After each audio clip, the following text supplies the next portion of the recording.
오늘 성경 말씀 봉독하고 함께 주어진 말씀 나누도록 하겠습니다. 오늘 말씀은 느헤미야 6장 1절로 9절의 말씀입니다. 우리 여기 이 자리에 함께 계신 분들 또한 댁에 계신 분들 저와 함께 말씀을 교독함으로 오늘의 하나님의 말씀을 우리 선포하도록 하겠습니다. 산발락과 토비야와 아라비아 사람 게셈과 그 나머지 우리의 원수들이 내가 성벽을 건축하여 허물어진 틈을 남기지 아니하였다 함을 들었는데 그때는 내가 아직 성문에 문짝을 달지 못한 때였더라. 산발락과 게셈이 내게 사람을 보내어 이르기를 오라 우리가 고동 평지 한 손에서 서로 만나자 하니 실상은 나를 해하고자 함이었더라. 내가 곧 그들에게 사자들을 보내어 이르기를 내가 이제 곧 큰 역사를 하니 내려가지 못하겠노라. 어찌하여 역사를 중지하게 하고 너희에게로 내려가겠느냐 하매 그들이 네 번이나 이같이 내게 사람을 보내되 나는 꼭 같이 대답하였더니 산발랏이 다섯 번째는 그 종자의 손에 봉하지 않은 편지를 들려 내게 보냈는데 그들의 이르기를 이방 중에도 소문이 있고 가슴으로 말하기를 너와 유다 사람들이 오만하려 하여 성벽을 건축한다 하나니 네가 그 말과 같이 왕이 되려 하는도다. 또 내가 선지자를 세워 예루살렘에서 너희를 들어 선전하기를 유다의 왕이 있다 하게 하였으니 지금 이 말이 왕에게 들릴지라. 그런즉 너는 이제 오라 함께 의논하자 하였기로 내가 사람을 보내어 그에게 이르기를 네가 말한 바 이런 일은 없는 일이요 내 마음에서 지어낸 것이라 하였나니. 9절 말씀 우리 함께 합독하겠습니다. 이는 그들이 다 우리를 두렵게 하고자 하여 말하기를 그들의 손이 피곤하여 역사를 중지하고 이루지 못하게 함이라. 이제 내 손을 힘있게 하옵소서 하였노라. 아멘. 함께 축복하겠습니다. 하나님께서 당신을 위하여 축복의 새 역사를 시작하셨습니다. 아멘. 우리 몇 분 안 되지만 함께 얼굴을 보고 축복하겠습니다. 하나님께서 당신을 위하여 축복의 새 역사를 시작하셨습니다. 아멘. 광고 말씀드렸듯이 어제 정부의 갑작스러운 발표로 인해서 당분간 온라인 예배를 드리게 되었습니다. 원하기는 정부에서 발표된 대로 3주 안에 이와 같은 상황들이 해결이 되고 적어도 이달 말에는 같이 모여서 예배를 드릴 수 있기를 소원하고 있습니다. 우리가 흩어져 있지만 우리의 예배와 세상의 어떤 것과도 바꿀 수 없는 믿음만은 흔들림 없이 지켜지고 더욱더 환란이 왔기에 오히려 더 강성해지는 그리고 은혜로 충만한 그런 시가 되기를 담임 목사로서 간절히 원하고 기도하고 여러분께도 권면을 드립니다. 오늘 느헤미야 6장의 말씀을 보면서 때로는 그런 생각을 합니다. 어쩌면 이렇게 때를 맞춰 하나님께서 말씀을 주실까 그런 생각을 합니다. 느헤미야 6장의 말씀 제가 받은 은혜를 오늘 함께 나눌 때 이 시대에 너무나도 적절한 말씀인데 이 말씀을 통해서 우리가 함께 힘과 용기를 그리고 문제를 극복하는 좋은 게 모든 성도가 되기를 간절히 원합니다. 본문으로 들어가 보면 느헤미야와 백성들은 한 달이 넘는 시간 동안 정말로 주님의 일을 위해 성벽을 쌓는 일에 최선을 다했습니다. 그 옛날에 장비도 시원찮고 재력이나 많은 것들이 그렇게 풍성하지 않음에도 불구하고 불과 한 달이 좀 넘는 기간 동안 그렇게 했다는 것은 정말로 그들의 마음과 열정과 헌신이 어땠을까. 한 가지만을 보고 전진 또 전진했던 거죠. 물론 쉽지 않았습니다. 외적으로는 산발락 같은 원수들이 사방에서 공격을 했습니다. 조롱하고 비웃고 군사적 행동을 하겠노라고 소리를 쳤습니다. 그뿐이 아니죠. 내적으로도 약점이 드러났습니다. 유다 지파들이 방해를 했죠. 5장에 보니까 고리대금 문제가 일어나서 사람들 사이에 갈등도 있었습니다. 사람이 살아가는 곳에 나타나는 많은 문제들이 다 등장을 했던 거죠. 그때마다 느헤미야가 할 수 있었던 것은 영적인 담대함과 그리고 하나님을 의지하고 기도하는 것과 그리고 무엇보다 희생적인 리더십으로 잘 극복해 왔습니다. 그러나 이제 성벽 재건의 공사가 이제 막바지를 향해 가고 있었어요. 그것은 뭐냐면 바로 성벽에 문을 다는 일입니다. 성벽을 다 완성했지만 문을 달지 않으면, 성벽에 성문을 달지 않으면 적들이 공격해 오기에 어쩌면 가장 중요한 일, 정말 막바지에 아주 핵심적인 일을 남겨두고 있는데, 반대로 이와 같은 상황을 알고 있는 주변의 적들은 더욱더 치열하게 느헤미야와 예루살렘을 공격하고 방해하려고 하는 온갖 행동들이 나타나고 있었습니다.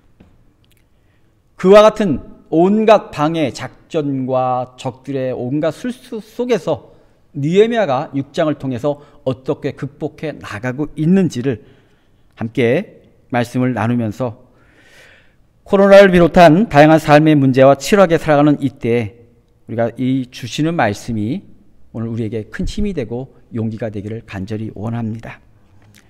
함께 나눌 말씀 첫 번째는 같이 외쳐보기를 원합니다. 함께 따라하겠습니다. 성도는 자부심이 충만해야 합니다. 아멘. 우리 가정에 계신 분들도 같이 자녀들과 함께 선포하시길 원합니다. 성도는 자부심이 충만해야 합니다. 아멘.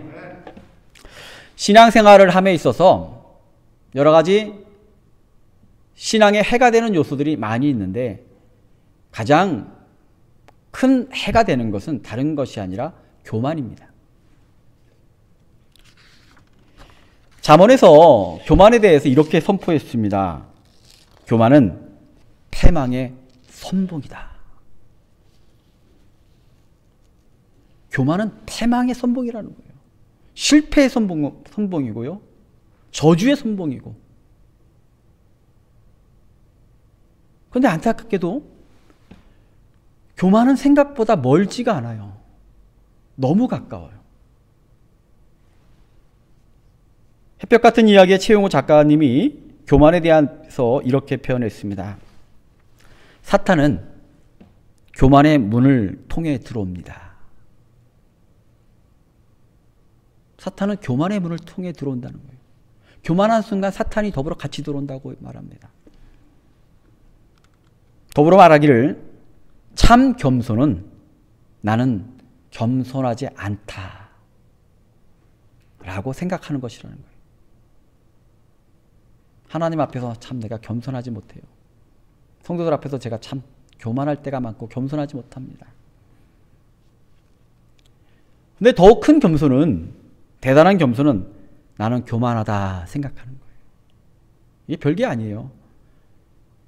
우리가 살면서 그 지경을 가만히 보면 하나님 없이 행할 때, 하나님 없이 말할 때, 성령이 인도받지 못하고 내가 생각하고 결정할 때 우리는 교만의 죄를 저지르는 것을 알고 있잖아요. 그러기에 우리는 하나님 앞에 설 때마다 하나님 제가 교만했습니다. 이게 하나님 원하시는 말이 아니었는데, 이게 하나님이 원하시는 생각이 아니었는데, 하나님 바라시는 결정이 아니었는데, 하나님 없이 제가 결정했고 말했고 생각했고 행동했습니다. 이것을 알면 이러한 사람은 늘 하나님 앞에 고백합니다. 또 성도들 앞에 고백하죠. 야, 제가 교만했습니다. 반대로 최고의 교만은 이런 겁니다. 난 교만하지 않다. 다른 게 아니에요. 난 신앙이 좋아. 내가 누구보다 신앙이 더 좋아. 내가 더 많이 잘 믿었어. 하는 순간 우리는 교만하지 않다고 생각했지만 교만했던 거예요. 최고의 교만은, 구제불능의 교만이 있습니다. 나는 겸손하다 생각하는 거예요. 이와 같은 이야기들을 보면, 또 말씀을 보면 교만이라고 하는 것은 성경도 지적했고 수많은 신앙의 선배들과 신앙적 묵상을 하는 분들이 공통적으로 고백하는 것이 교만은 신앙에 있어서 정말 백해무익한 거죠. 그러나 교만이 아닌 프라이드, 영적 자부심은 충만해야 돼요. 잘못 생각하면 이 두 개가 혼돈될 때가 있지만 영적 자부심은 충만해야 됩니다. 로마서 8장 14절의 말씀입니다. 너무 중요한 말씀이니까 앞에 계신 분들 함께 같이 읽기를 원합니다. 무릇 하나님의 영으로 인도함을 받는 사람은 곧 하나님의 아들이라. 여자분들은 딸이라고 읽으셔도 됩니다. 같이 읽겠습니다. 무릇 하나님의 영으로 인도함을 받는 사람은 곧 하나님의 아들이요 딸이라. 믿으십니까? 우리가 하나님의 자녀라는 자부심을 지금 가지고 있느냐라는 질문을 스스로에게 던져보시기 바랍니다. 난 하나님의 자녀입니다. 하나님 지금 함께 하십니다. 하나님 나를 도우고 계십니다. 그분이 역사하십니다. 더불어 예수 믿고 구원받은 자의 자부심이 있는지 우리는 날마다 확인해야 됩니다. 예수로 나의 구주 삼고 성령과 피로써 거듭나니. 거듭남이 뭐예요?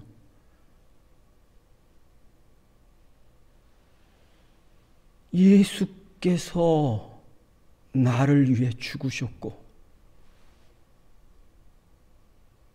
그분의 그 희생과 십자가로 내가 거듭나서 이제는 세상에 환난이 와도 두려움이 와도 그 앞에 하나님의 자녀인 나는, 예수를 믿는 나는 괜찮아.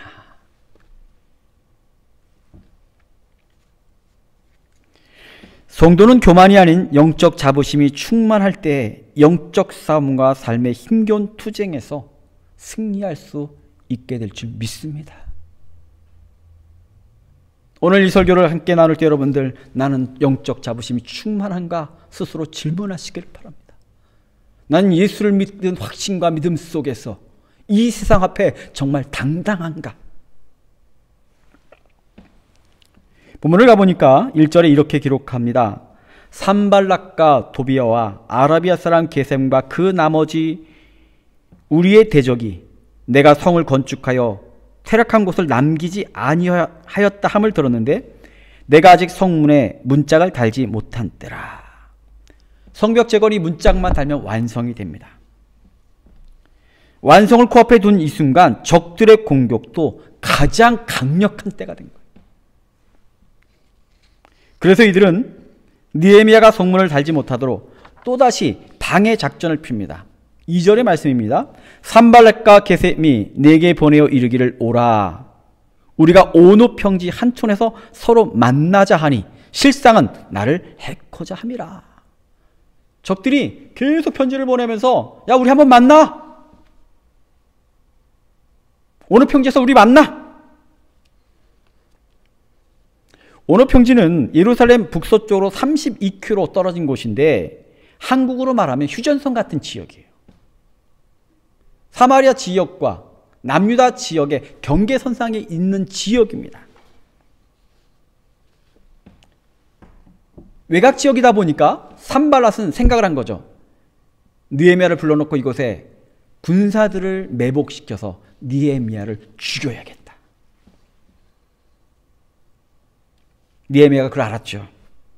그래서 그들에게 답변을 보냅니다. 3절의 말씀입니다. 내가 곧 저희에게 사자를 보내어 이르기를 내가 이제 큰 역사를 하니 내려가지 못하겠노라.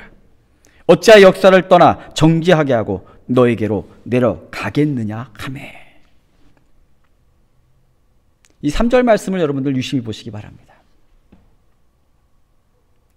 이 안에 느헤미야가 살아가는 삶의 태도, 하나님의 일을 행하는 느헤미야의 마음이 기록되어 있어요.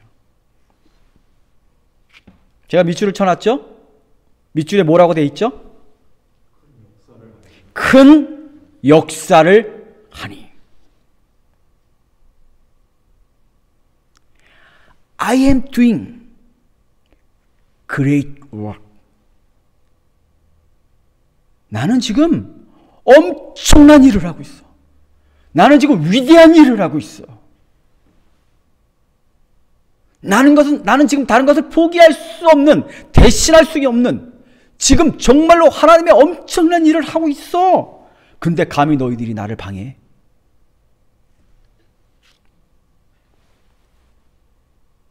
이 표현 속에 느헤미야의 마음이 드러나고 있습니다.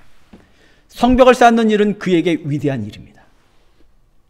성벽을 쌓는 일은 그에게 세상에 어떤 것보다 값진 일이에요. 성벽을 쌓는 일은 하나님의 일입니다. 성벽을 쌓는 일은 그 어떤 것도 방해받을 수 없는 일입니다. 성벽을 쌓는 일은 포기할 수 없는 일이에요.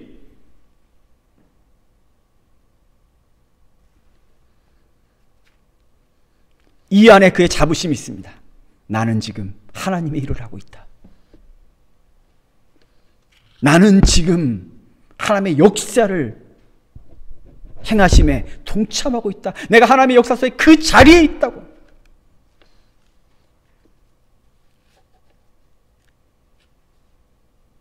이것이 정말로 중요한 포인트예요. 여러분에게 신앙이란 것이 무엇입니까? 예배란 것이 무엇입니까? 헌신이라는 것이 무엇입니까? 세상에서 어떤 것과도 바꿀 수 없는 귀한 것임이시라는 확신과 자부심이 우리들 마음에 있기를 간절히 축원합니다. 일을 대하는 태도가 인생을 좌우한다라고 하는 이야기가 있습니다.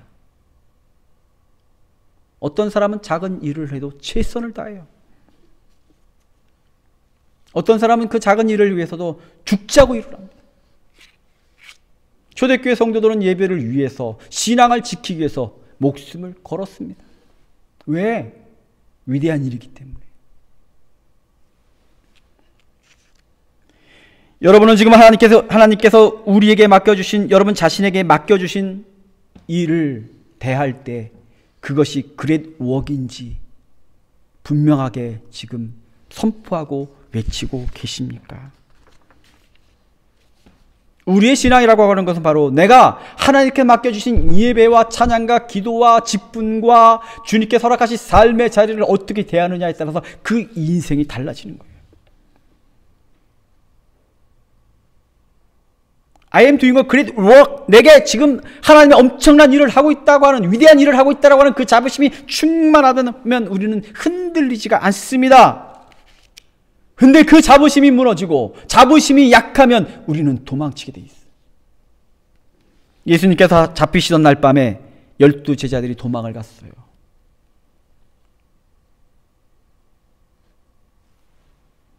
수제자였던 베드로, 큰 소리 빵빵 쳤던 베드로조차도 3번이나 예수님을 부인했습니다. 그들에게 예수님의 제자라는 자부심이 없었어요.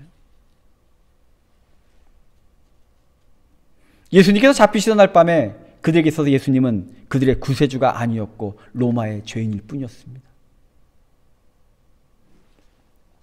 그러나 죽음을 이기시고 부활하신 예수님을 대할 때 그들의 자부심이 살아났고 성령이 임할 때 그들은 숨어 지내다가 세상으로 나와서 예수를, 복음을, 말씀을 증거하기 시작했습니다. 영적 자부심이 있는 자와 없는 자의 차이를 보여주고 있는 거죠. 어려운 시기입니다.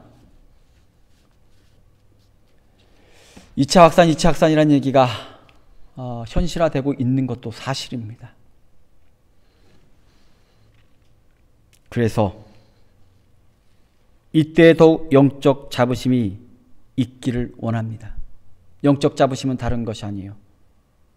따라하겠습니다. 나는 하나님의 자녀다. 아멘. 나는 지금 하나님의 자녀라고 하는 자부심. 그러기에 내가 삶에 일어나는 많은 일들은 그저 세상의 흔한 일들이 아니라 하나님의 위대한 일을 지금 행하고 있다라고 하는 그 자부심이 우리 마음속에 충만할 때 이 시절을 극복하는 귀한 주의 백성이 될 줄 믿습니다. 두 번째로, 최선을 다하되 하나님을 의지하는 자가 되어야 합니다. 최선을 다해야죠. 그러나 마지막 순간에는 하나님을 의지하는 자가 되어야 돼요. 운동 경기에는 룰이라고 하는 것이 있습니다. 서로 룰을 지켜야 정당한 경기가 됩니다. 그래서 심판이 있는 거예요.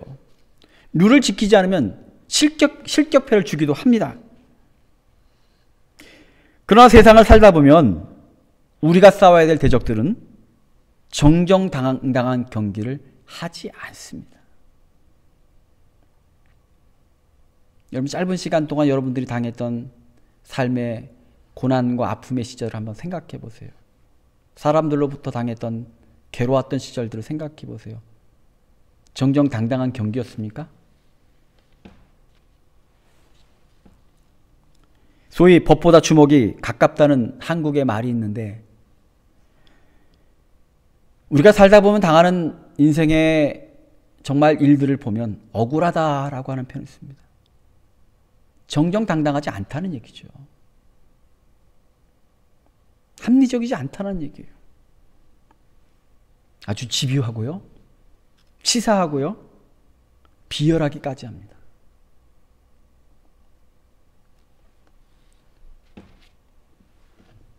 악한 영들은 룰이 없어요. 마귀에게 마음이 뺏기면 하나님께서 주신 선제적 은총인 이성과 자유의지가 작동하지 않아서 룰에 대한 관심이 없습니다. 그때 어떻게 해야 될까요? 5절 말씀을 보니까 산발랏이 다섯 번째는 그 종자의 손에 봉하지 않은 편지를 들려 내게 보내었는데 라는 말씀이 되어 있습니다. 이 말씀을 보면요, 이 말씀 한 구절 속에 담겨져 있는 그들의 그 전략, 치사하고 비열하고 그런 것들이 이 속에 다 있는 거예요. 쉽게 말하면 산발랏이 느헤미야에게 편지를 보냈습니다. 적어도 한 지파를 이끄는 사람들의 대표라면 이 편지는 공문서예요. 여러분에게 묻겠습니다. 공문서라면 편지가 봉해져 있어야 하나요? 열려져 있어야 하나요? 봉해져 있어야 되는 거죠. 그건 예의예요.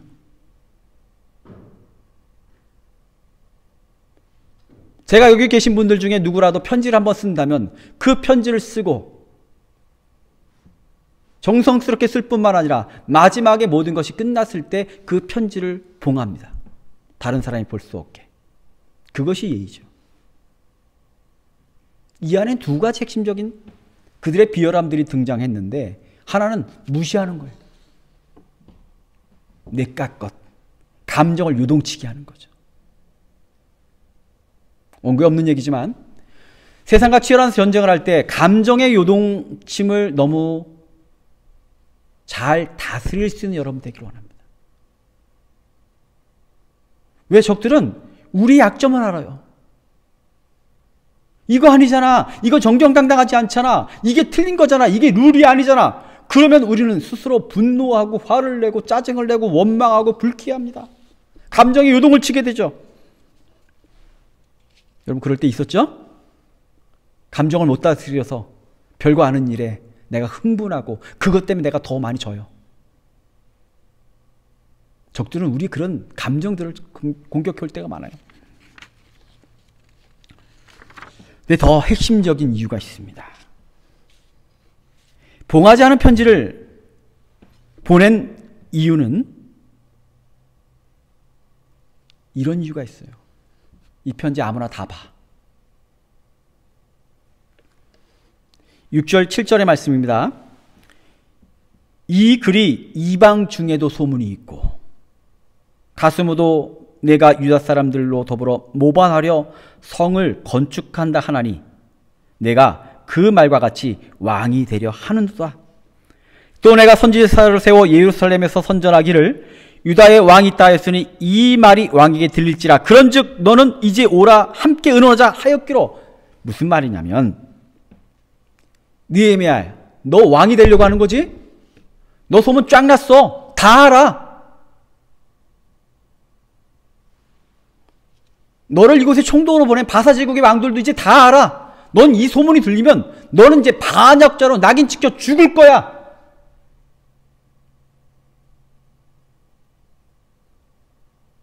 편지 봉투를 봉하지 않음으로 말미암아 그 편지가 전달되는 과정에서 누군가는 그것을 볼 것이고 누군가 입을 통해서 느헤미야가 왕이 될 것이라고 하는 소문이 각취 퍼져서 너는 반역으로 죽을 거야. 그러니까 빨리 나한테 와서 의논해.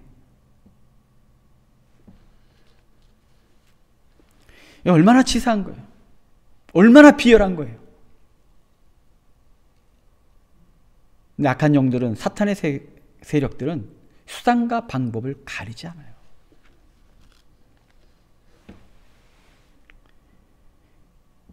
느헤미야 입장에서 보면 정말 어이가 없죠. 너무나도 억울한 소문입니다.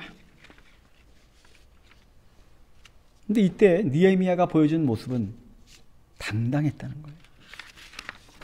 8절을 보니까 내가 보내어 저들에게 이르기를 너의 말한 바 이런 일은 없는 일이요 내 마음에서 지어낸 것이라.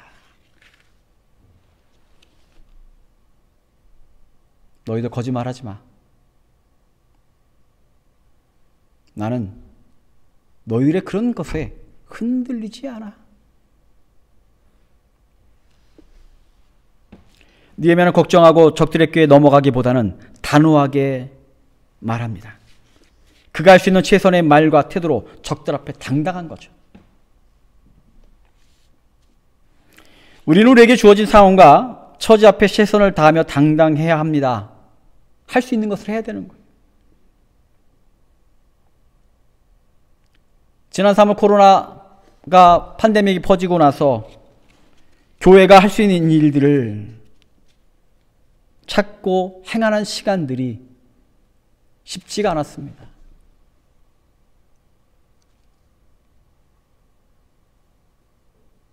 그러나 그때마다 제게 드는 생각은 이거였습니다. 가만히 있을 수 없다. 가만히 있을 수 없다.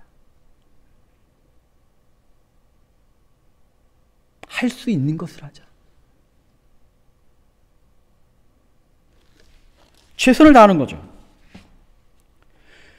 그러나 할 수 있는 일을 하고 최선을 다하고 당당하지만 안타깝게도 과연 세상 일들이 최선을 다한다고 다 이루어지나요?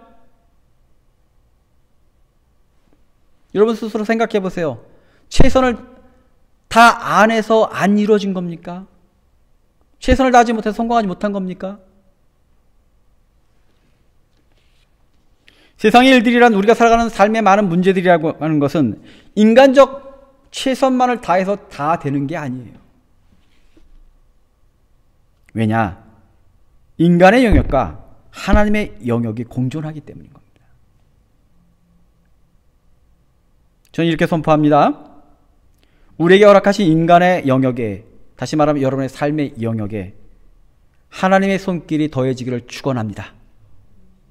믿으십니까? 믿는 자마다 우리의 영역에, 우리의 최선의 자리에 하나님이 더해지시는 거예요. 그것을 알았던 느헤미야가 9절 말씀 끝에 이렇게 기도합니다. 우리 말씀을 함께 읽으며 선포합니다. 이제 내 손을 힘있게 하옵소서. 아멘.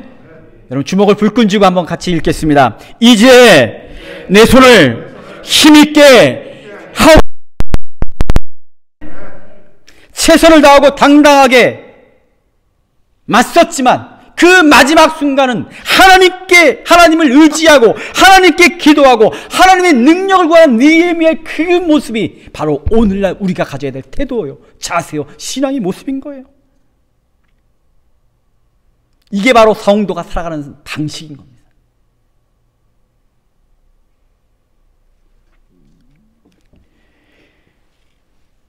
다윗은 자신의 아들 압살롬이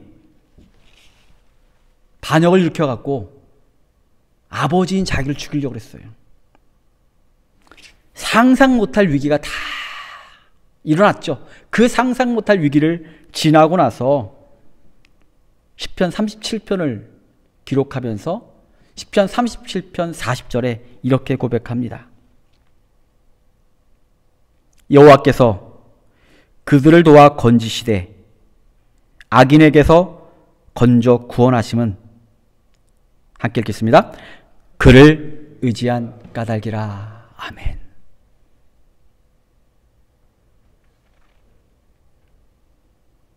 이 시대 할 수 있는 것을 하지만 생각보다 할 수 있는 것이 많지가 않아요.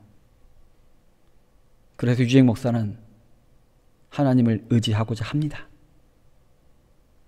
더불어 좋은 교회에 속한 유재익 목사의 더불어 신앙생활하는 좋은 교회 성도들도 더불어 하나님을 의지하기에 마지막 순간에 손을 들고 기도하고 간구하고 주님의 능력을 체험할 수 있는 저희 모두가 되기를 정말로 간절히 소원합니다. 어려운 시절이 다시 시작되는 듯합니다. 그러나 우리가 할 수 있는 것을 합시다. 최선을 다합시다. 그러나 더불어 하나님의 능력과 역사를 기대하며 느헤미야처럼 이제 내 손을 힘있게 하옵소서. 이렇게 기도하고 간구하는 좋은 교회 모든 성도들에게 간절히 축원합니다.